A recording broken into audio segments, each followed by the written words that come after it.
बड़े दुर्लभ भाग्य प्रकाशित हुए हैं, तब हमको वृंदावन लाया गया और ये सौभाग्य प्राप्त हुआ। इस सौभाग्य का परिणाम दुख सुख भोगाने वाला ये मानव शरीर नहीं, केवल स्वाप्निक सुख स्वर्गलोक भोगाने वाला देव सुख नहीं, केवल पाप कर्म भोगाने वाला यातना देह नरक दुख नहीं, ये भगवत सुख प्रदान करने वाला है जो लोक लोकांतर में कहीं सुख नहीं है। ये जन्म मरण को रोकने वाला है। बड़े भाग पाइप सत्संगा, तो बिना ही प्रयास होई भव भंगा। शब्द पर ध्यान दो। कई नौ साधक विचलित हो जाते हैं कि मेरा मन मेरा साथ नहीं दे रहा, अब क्या होगा। आपको चिंता नहीं करनी, आप खुद गलत हो रहे हो। मेरा मन क्यों रखा है, प्रियाजू को क्यों नहीं दे दिया। बहुत प्रयास करने पर भी जब सफलता नहीं हाथ लगती है तो उसे हार कहते हैं, और हार तभी सार्थक है जब वो प्रियाजू के चरणों में समर्पित कर दी जाए। बड़े बड़े हार गए हैं, अपने लोग तो बच्चे हैं। गोस्वामी तुलसीदास जी कह रहे हैं, हौ हार्यो कर जतन विविध विधि अतिशय प्रबल अजय, तुलसीदास बस होए तबहि जब प्रभु पेरक बरजय। तो दे दो ना उनको मन, फिर चिंता क्यों करते हो। अगर मन प्रभु के हवाले कर दो, वो ठीक कर लेंगे। उनको कोई मेहनत नहीं पड़ेगी ठीक करने में, वो अपने जन्म के जन्म व्यतीत होते जा रहे हैं। मन को आज तक हम राजी नहीं कर पाए। बहुत किया मनमानी, अब मन को हमारे गुरुदेव के वचनों के अनुसार चलना होगा। अब मन को शास्त्र सम्मत आचरण करने होंगे। आप थोड़ा मन से हटिए। मन में जो एक तदात्म भाव ले बैठे हो, यही तुम्हारी दुर्गति का कारण हो रहा है। तुम मन नहीं हो, तुम्हारा एक यंत्र है मन। तुम थोड़ा अलग हट करके देखिए, फिर ये डर जाएगा। आप तदात्म हो रहे हैं, इसीलिए आप इस पर विजय प्राप्त नहीं कर पा रहे। थोड़ा हटिए, हट करके निर्णय कीजिए। यदि ये गलत आचरण का हमें प्रेरणा सलाह दे रहा है, संकल्प बना रहा है, तो इसको विरोध में हो जाइए। नहीं मानना, ये कुछ नहीं कर पाएगा आपका। ये केवल जलाएगा किसको, अपने को। वो आपको नहीं, आप तक इसकी आंच नहीं पहुंच सकती।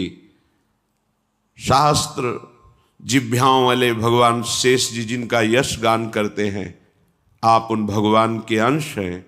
आपको ये काम आदि विकार स्पर्श न किए हैं, कभी न कर सकते हैं। ये मन पर हावी होते हैं, और मन को आपने अपना स्वरूप मान रखा है, इसलिए आपसे दुराचार बन जाता है, पापाचार बन जाता है।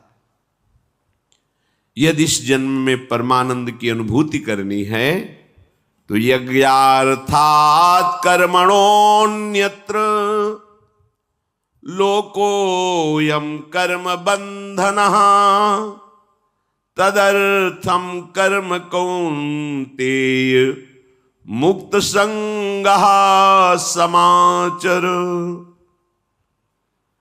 यज्ञार्थ माने होता है भगवत प्रीत्यर्थ, प्रभु के लिए कर्म करना। प्रभु के लिए कौन से कर्म करना? स्वकर्मणा, जो तुम्हें कर्म मिला है उसे धर्म के अनुसार करो, भगवत समर्पित कर दो, वो यज्ञ हो जाएगा। उसका फल मिलेगा तुम्हें आनंद, भगवत प्राप्ति, महासुख। कर्म वही है, पर जब अहंकार से प्रेरित होकर अपने लिए करते हो सुसुख वांछा, तो उसमें अधर्म वृत्ति बढ़ जाती है। अधर्म वृत्ति निश्चित आपको भोगना पड़ेगा। यदि भगवान की शरण में हो जाओ, अबलो नशानी अबना नशई हो, वो कृपा करे तो सब क्षमा हो जाए। वो कह रहे हैं कि हम तो हम सर्वपापेभ्यो मोक्षयिष्यामि मा शुचा। नहीं तो आपका जो कर्म प्रकाशित नहीं हुआ है और आपने पाप कर्म किया, वो गुप्त है, वो नष्ट नहीं हुआ, वो भयंकर रूप रख के तैयार है, अपने समय पे तुम्हें नष्ट कर देगा। एक 45-50 वर्ष की अवस्था के थे। अब उनको ज्ञान हुआ कि हमारे द्वारा बहुत अधर्म हुए हैं, अब सब छोड़ो, अब सत् कार्यों में लगो। तो उनके सामने एक स्वर्णकार का मकान था। वो बहुत ही कपटपूर्ण व्यवहार करता था। भोले भाले लोगों को असली स्वर्ण लेकर के, केवल स्वर्ण का लेप करके अलंकार बेचता। अगर कोई जानता तो कुछ राज कर्मचारियों को अपने ले के अधीन किए हुए था और उसको कुछ नहीं होता। तो जो राज कर्मचारी उसके रहस्य को जानते थे वो रात में ड्यूटी देते थे। उन लोगों ने सोचा कि इतना धन इसने इकट्ठा किया है, अगर हम इसको मार देते हैं और इसका स्वर्ण ले लेते हैं तो कोई रिपोर्ट करने वाला भी नहीं होगा और हम बहुत धनी हो जाएंगे। अधर्माचरण करने वाला कभी सुखी नहीं हो सकता। स्वर्णकार अधर्म आचरण कर रहा था तो उसके अधर्म आचरण में सम्मिलित होने वाले राज कर्मचारियों ने उसे मार दिया। उसका स्वर्ण ले लिया, धन ले लिया और उसे एक बॉक्स में बंद करके वो निकल ही रहे थे कि वो जो धर्म पे चलना ठाना था उन्होंने देख लिया। बाहर निकले, उनका ये क्या है? अब वो तो फंस गए क्योंकि बॉक्स में उसकी लाश थी और सब बैग झोला में स्वर्णाभूषण धन था। उन्होंने तुरंत उसको कहा, आवाज मत दीजिएगा, देखो हम तुम्हें हिस्सा दे देंगे, ये जो धन हमारे पास है इसको हम 3 हिस्से में बांट लेंगे और इसको हम नष्ट कर देते हैं, कोई जानेगा नहीं, हम राज कर्मचारी हैं, किसी तरह का फसाव नहीं होगा। उन्होंने कहा, ये मैं अधर्म का कार्य नहीं कर सकता, मैं तो अब हल्ला मचाऊंगा, सबको बुलाऊंगा और बताऊंगा कि तुमने इसकी हत्या की है और इसका धन अपहरण कर रहे थे। अब राज कर्मचारी, उन्होंने सोचा हमारी ड्यूटी भी जाएगी, धन भी जाएगा, सजा भी मिलेगी। दोनों ने इशारे में ही बात कर ली और हल्ला मचा के दौड़ पड़े, पकड़ो इसे, पकड़ो, जाने न पाए। उसे पकड़ लिया, लोग इकट्ठा हुए, क्या हुआ? देखो ये धन अपहरण करके जा रहा था, इसकी हत्या कर दी। तो हम लोग गश्त लगा रहे थे तो हमें शंका हुई, आए तो देखा ये पकड़ा गया, जो धर्म से चल रहा था उसको पकड़ लिया। अब तो प्रमाण, राज कर्मचारी खुद गवाही देने के लिए तैयार, उसे बंद किया गया, मुकदमा हुआ। वो बार बार जज के सामने यही कहता था, जिसकी कसम खवाओ हम कसम खा लेते हैं, हमने बिल्कुल ये कार्य नहीं किया, ये लोग ये कार्य कर रहे थे, हमने इनको रोका तो इन्होंने मुझे साझेदारी के लिए, पर मैंने वो स्वीकार नहीं किया तो फिर इन्होंने ऐसा किया। पर उसकी कौन बात माने? राज कर्मचारी गवाही। मुकदमा लंबा खिंचा, उसे जेल में रखा गया। हर बार आके वो यही प्रार्थना करता, कई वर्ष तक चलता रहता मुकदमा, जेल का उसे बड़ा कष्ट भोगना पड़ता। वो विचार करता कि मैं अगर हिस्सा ले लेता तो बच जाता, लेकिन धर्म से चल रहा था तो देखो मुझे कष्ट भोगना पड़ा। मुझे लगता है भगवान के दरबार में न्याय नहीं है, धर्म रक्षा नहीं करता, ऐसा लगता है।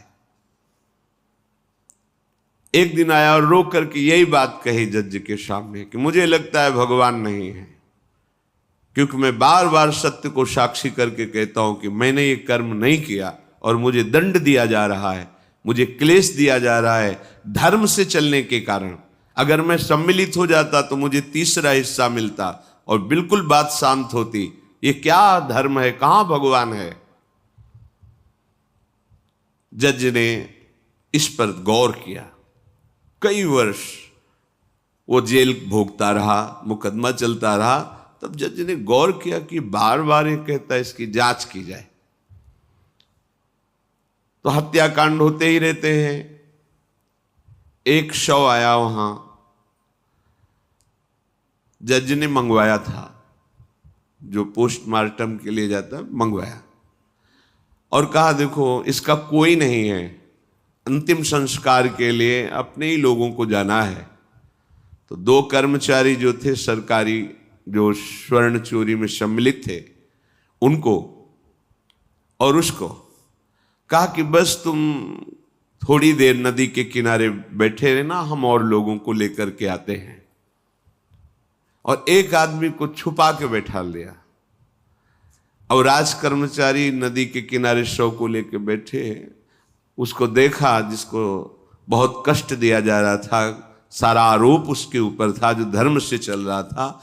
उसे कहा, माना नहीं ना, अगर मान लेता तो तीसरा हिस्सा भी मिल जाता, बात वहीं खत्म हो जाती है। देखा, फंसा दिया, तेरे को आजीवन कारावास मिलेगा, कोई नहीं बचा सकता तेरे को। मेरी बात नहीं मानी, कह रहा था हल्ला मचाऊंगा, ऐसा वैसा, अब भोग। तो जज के द्वारा जो एकांत में बैठाला हुआ आदमी था, उसने पूरी बात सुनी। इसीलिए ये नाटक रचा गया था। तीनों को बुलाया और कहा, तुम निर्दोष हो उस धर्मात्मा से। स्वयं इनकी आवाज से हमने सुना, ये कह रहे थे जो तुम बात कह रहे थे।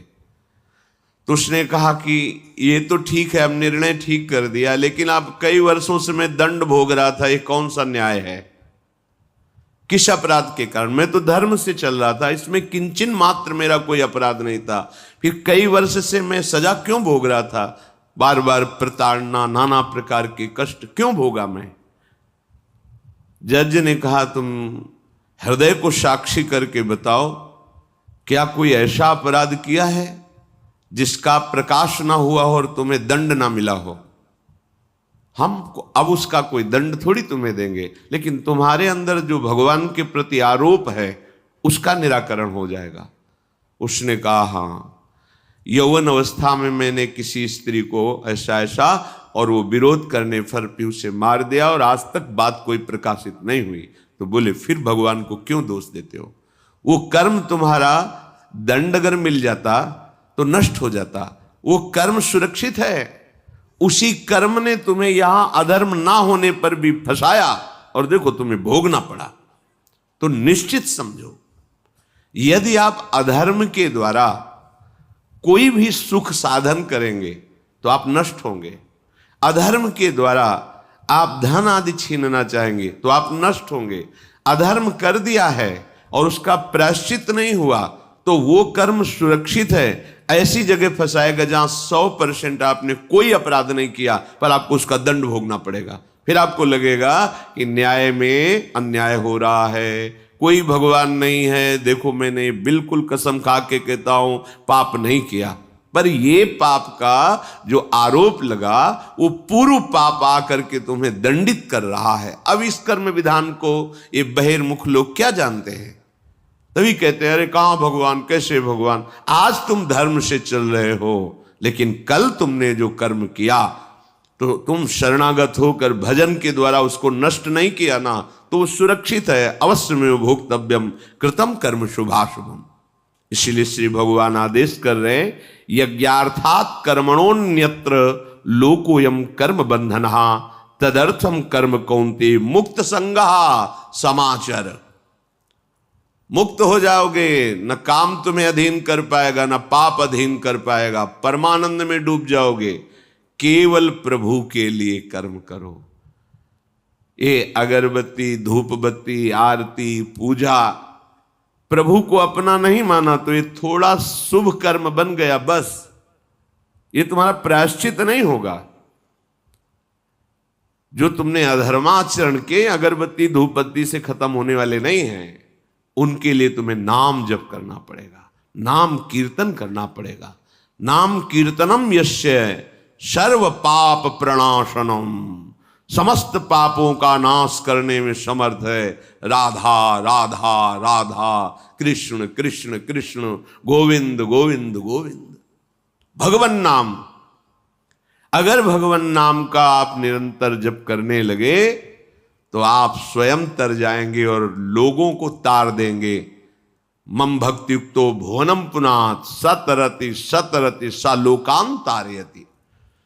जो भी कर्म कर रहे हो वो भगवान के लिए भावना करो, उस कर्म को भगवान को समर्पित करो, तो तुमसे पापाचरण नहीं होगा।